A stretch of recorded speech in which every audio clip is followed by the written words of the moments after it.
একটা সময় ছিল যখন মানুষের জীবন ছিল সমুদ্রকেন্দ্রিক, অর্থাৎ সমুদ্র ছাড়া তাদের চলতই না। তখন সবাইকে অলিখিত একটি নিয়ম মেনে চলতেই হতো, সেটি হচ্ছে সূর্যাস্তের সঙ্গে সঙ্গে নৌযাত্রা করতে হবে এবং সূর্যাস্তের আগেই ফিরে আসতে হবে গন্তব্যে, না হলে ওয়াসিম সমুদ্রের মাঝে হারিয়ে যাওয়ার সম্ভাবনা প্রবল। যদি কোনো নাবিক সূর্যাস্তের আগে ফিরে আসতে না পারত, তখন তাদের স্বজনরা হাতে আলো নিয়ে অর্থাৎ মশাল নিয়ে সমুদ্রের পাড়ে দাঁড়িয়ে থাকতো, যাতে করে সেই নাবিক সে আলো দেখে তাদের নির্দিষ্ট গন্তব্যে ফিরে আসতে পারে। সেখান থেকেই তৈরি হয়েছে লাইট হাউস। বিশ্ববিচিত্রার আজকের পর্বে আলোচনা করব প্রথম লাইট হাউস নির্মাণের ইতিহাস নিয়ে। বাতিঘর বা লাইট হাউসের ইতিহাস বেশ প্রাচীন। বাতিঘর ইতিহাসের সাথে জড়িয়ে আছে প্রকৃতির অশুভ শক্তির বিরুদ্ধে মানুষের অদম্য লড়াইয়ের গল্প।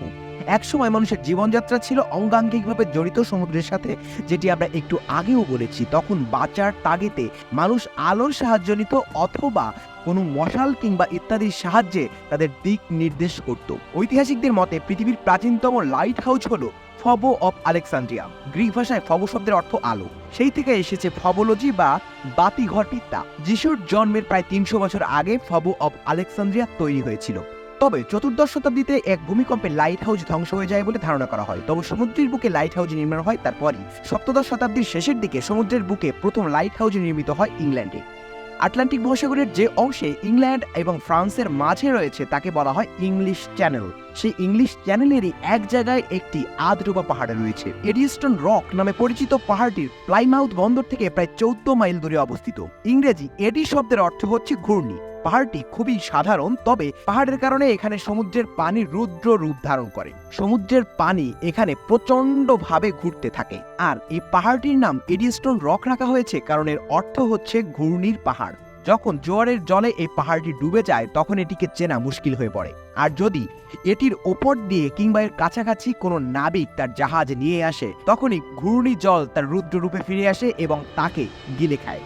যে মানুষটি প্রথম নাবিকদের এই আতঙ্ক থেকে মুক্ত করার চেষ্টা করেছিল, সে মানুষটির নাম হলো Henry Winstanley. Lighthouse engineering এর প্রতিকৃতি হিসেবে তার নাম ইতিহাসের স্বর্ণাক্ষরে লেখা রয়েছে। উইল স্টার্নলি পেশায় ছিলেন একজন জাহাজ ব্যবসায়ী, কিন্তু তার নেশা ছিল ছবি আঁকা আর পাথর কেটে মূর্তি তৈরি করা। জোয়ারের সময় যখন পাহাড়ের চূড়াটি জলের উপরে জেগে থাকতো, তখনই কাঠের কাঠামো দিয়ে গ্রানাইট পাথরের 12 ফুটের ভিত তৈরি করা হলো। অনেক চেষ্টার পর উইল স্টার্নলি প্রচুর শ্রমিক নিয়োগ করে তৈরি করে এই কাঙ্ক্ষিত এই বাতিঘর।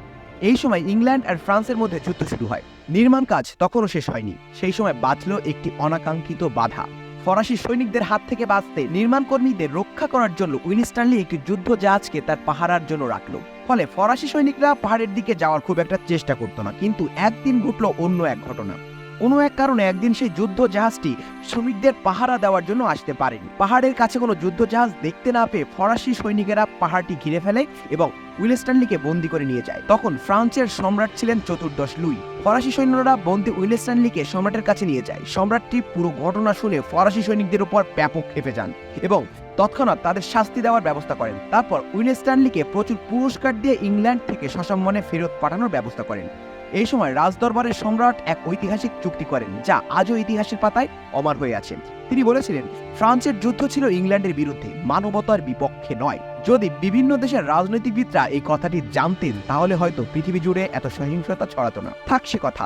3 বছরের অক্লান্ত চেষ্টার ফলে পৃথিবীর বুকে প্রথম বাতিঘর তৈরি করা হয়। 1698 খ্রিস্টাব্দের 14 নভেম্বর এডিনটস রক লাইট হাউসের নির্মাণ কাজ শেষ হয়। এই লাইট হাউসের উচ্চতা দাঁড়ায় তখন 120 ফিট। এর মাথায় কাঠের চর্বির তৈরি মোমের আলো জ্বালিয়ে উদ্বোধন করেন উইল স্টার্নলি নিজেই। 1703 সালে 16 নভেম্বর এক সকালবেলা উইল স্টার্নলি দলবল সহ লাইট হাউস পরিদর্শনে আসেন। লাইট হাউসের কিছু জরুরি মেরামত কাজ শেষ করতে করতে হয়ে যায় সন্ধ্যা। তাই তিনি ঠিক করেন সবাই সেখানে রাত যাপন করবেন। তবে সেই রাতেই ইংল্যান্ডের পশ্চিম উপকূল দিয়ে বয়ে যায় এক প্রলয়কারী ঝড়। সেই ঝড়ে তছনছ হয়ে যায় সবকিছু। সমুদ্রের উপকূলবর্তী ঘর বাড়ি গাছপালা সবকিছু দুমড়ে মুচড়ে নিশ্চিহ্ন হয়ে যায়। মারা যায় প্রায় 150 মানুষ। সমুদ্রে 150টি জাহাজ ডুবির ঘটনা ঘটে, আর সেই জাহাজ ডুবিতে প্রাণ হারায় প্রায় 8000 নাবিক ও যাত্রী। সেদিনও সন্ধেবেলায় নিয়মমাফিক এডিনটন রকের বাতিঘরের আলো জ্বলছিল। সেই ঝড়ের পরের দিন সকালবেলা দেখা গেল এডিনটন রক তার আদিম চেহারায় ফিরে এসেছে।